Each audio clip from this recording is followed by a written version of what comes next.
Halo pemirsa, jumpa lagi bersama Vira, presenter G-Watch TV. Hari ini kita bersama dengan Dr. John, writer di website GPI Watch, akan ngobrol santai membahas sebuah topik menarik, kemurahan hati dan kasih dalam pelayanan. Apa kabar Dr. John?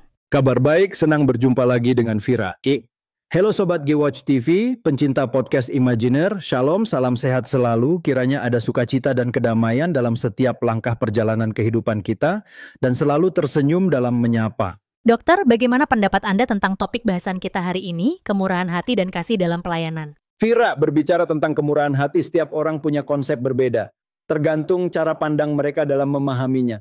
Secara eksplisit, kemurahan hati mengajarkan kita bagaimana memperlakukan orang lain dengan baik.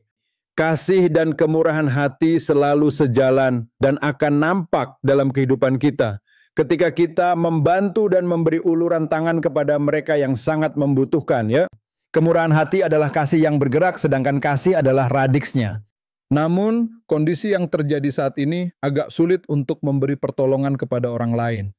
Orang selalu mencari atau ingin mengetahui siapa yang akan dibantu, siapa yang akan ditunjang, siapa yang akan disokong. Mekanisme atau tata cara ini yang selalu kita lihat. Dengan kata lain harus melalui proses yang panjang dan berliku-liku kecuali bantuan diakonia, diakonia pendidikan atau beasiswa dan diakonia anak asuh.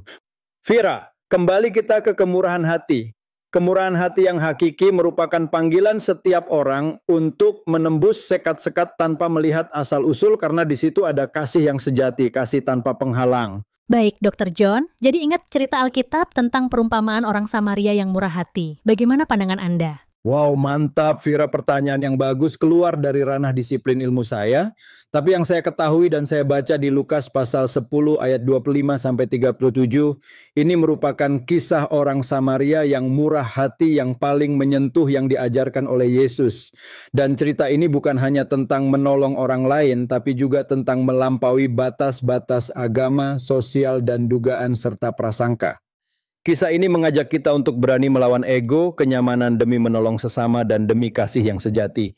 Makna mendalam yang dapat kita petik dari perumpamaan tersebut, bagaimana orang Samaria membantu tanpa memandang latar belakang korban. Bagaimana orang Samaria tidak hanya merasa iba, tapi bertindak nyata. Dan bagaimana waktu, tenaga, dan uang yang ia berikan tanpa pamrih. Pertanyaannya, apakah saat ini atau sekarang ini, adakah Samaria-Samaria kekinian yang dapat dengan tulus ikhlas membantu, mendukung, menyokong, dan meringankan penderitaan orang lain yang lagi kena musibah atau persoalan? Adakah orang Samaria kontemporer yang tanpa tedeng aling-aling, tanpa proses panjang dan berlarut, yang dapat menunjukkan kasihnya yang orisinal?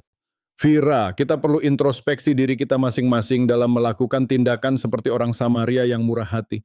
Bertanyalah pada diri sendiri, apakah yang kita kerjakan hanya terpaksa, apakah kita hanya cari nama, apakah tindakan kita hanya temporer? Ini yang harus menjadi perhatian atau atensi.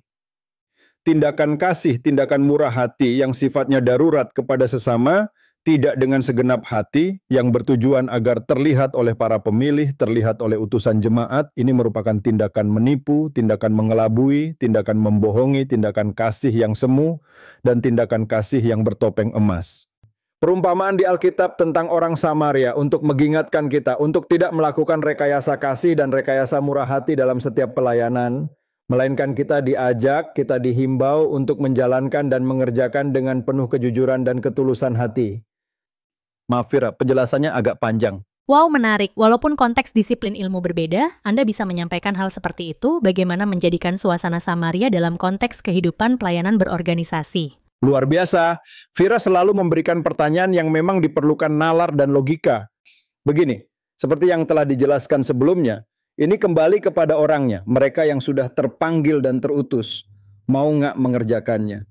Mau nggak menjalankan tugas kasih? Tugas murah hati, tugas yang menolong orang lain tanpa ada balas jasa. Terkadang ketika kita akan melakukan tugas Samaria kontemporer, kita terhalang dengan pikiran yang terpenjara, terpasung, terikat dengan kaidah palsu, kaidah yang selalu mengatakan ada nggak manfaatnya, serta berkata dan berpikir itu bukan urusan kita, itu urusan orang lain. Disinilah permasalahan yang kita hadapi dari tahun ke tahun. Kita hanya sibuk pekerjaan pelayanan kasih yang sifatnya periodik, tidak berlanjut, dan ini tidak dirasakan umat secara keseluruhan. Nama organisasi pelayanan kita muncul seperti penyakit cikungunya yang gejalanya sering mendadak dan sesungguhnya kita tenggelam. Terbenam, bahkan karam bicara soal kasih dan murah hati, kita jauh dari singgasana kasih, kita hanyut dalam seremonial kasih, dan semuanya hanya ritual belaka. Sangat mengagumkan. Thanks Dr. John. Kiranya pertemuan kali ini dapat menularkan kasih dan murah hati kepada pemirsa J-Watch TV. Sampai bertemu di podcast Imajiner selanjutnya dengan topik yang lebih heboh dan menyentuh hati. Salam kasih Vira, presenter J-Watch TV.